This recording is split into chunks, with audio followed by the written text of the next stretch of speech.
Sa mga kapatid nating bago pa lang magpapamilya, personally for me, tandaan nyo to, how I wish na nakilala ko na sana ang Panginoon at malapit na sana ako sa Panginoon nung bago pa lang ako nagpapamilya at growing up years pa lang ng mga anak ko. So, samantalahin nyo ang pagiging young family nyo, being a young dad or young mom. Huwag nyo sayangin, mga young parents, ang pagkakataon na habang bata kayo, ay ilagay nyo sa sentro ng inyong pamilya ang presence ni Lord.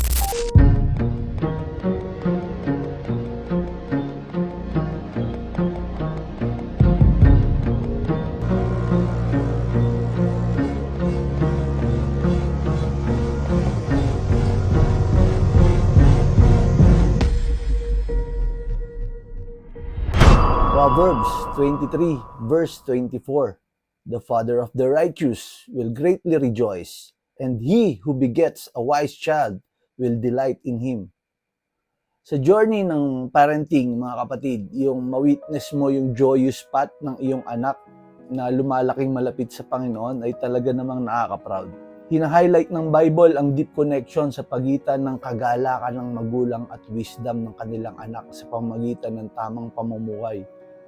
Di ba napakasarap na makita mo ang mga bata mo na lumalaki na may pagkilala sa Panginoon?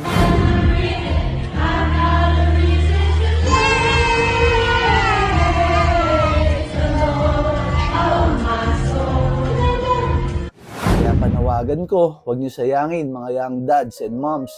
Build a connection and guidance sa inyong mga anak with love, wisdom, and discipline grounded in godly principles. How about naman dun sa medyo huli na? Medyo lang naman na katulad ko with grown-up children at aminado ako nung panahon na sila ay lumalaki, ay malapit ako sa kanila pero malayo ako sa Panginoong Diyos. Ito ang sabi sa kasulatan. Number 1, pray for wisdom and guidance. Ask for the Lord in restoring and mending relationship with your children. Ang bottom line, tumawag sa Panginoon through prayer. Number 2, seek forgiveness and show humility. Approach your child with humility. May kababaang loob, mahinahon. This can help open the door of healing. Number 3, demonstrate consistent love and patience.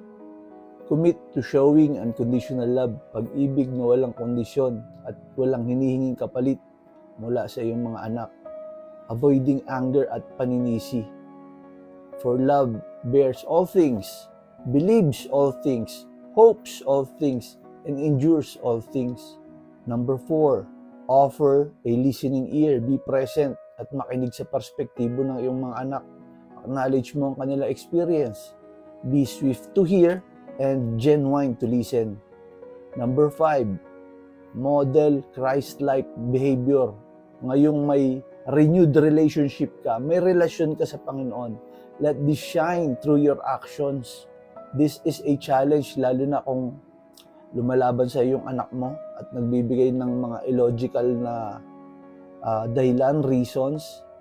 Pray for patience and understanding. Express support and offer healing. Number 6, extend grace and patience. Rebuilding relationship takes time. Talagang dumadaan yan sa panahon. Encourage mo ang pasensya nyo sa isa't isa. Maging mapagpatawad kung paano tayo pinatawad ng Panginoon. Yun na lang isipin natin. Kung paano tayo pinatawad ng Panginoon sa ating mga pagkakasala. At number 7, create opportunities for connection. Find common interests at activities that you can share. Magsumiksik tayo sa ating mga anak kasama ang pagsusumiksik natin sa presensya ng Panginoon. Kaya mga magulang, ang verse natin for today ay nagsasabi na hindi lang pisikal na pangangailangan ang ating responsibilidad sa ating mga anak. Kailangan natin na in-nurture sa spiritual at moral fibers. It is a lasting pleasure na makita mo ang iyong mga sariling dugot laman, ang iyong supling na nabubuhay at ino-honor ang ating Panginoon. Tara kapatid, manalangin tayo. Maaari kang yumukod o ipikit mo ang iyong mga mata. Damhin natin ang presence ng Panginoon. Panginoon, makapangyarihan sa lahat, grant us the wisdom, Lord, na kami magkaroon ng lakas na palakihin namin ang aming mga anak sa pamamagitan ng iyong paraan. Tulungan mo kami maging example sa aming mga sariling anak mula sa iyong love and righteousness. Magkaroon kami ng integridad at magmana sila ng blessing mula dito na iyong pangako. Guide us, Panginoon, in nurturing their hearts at lumaki sila at tumanda sila na hanap ang kabutihan ng iyong puso sa lahat nilang gawain.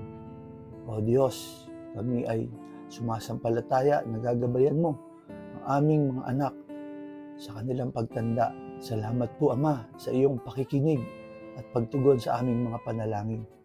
Sa pamamagitan ni Jesus na aming Panginoon at tagapagligtas. Amen. Salamat, kapatid. Magkita ulit tayo bukas.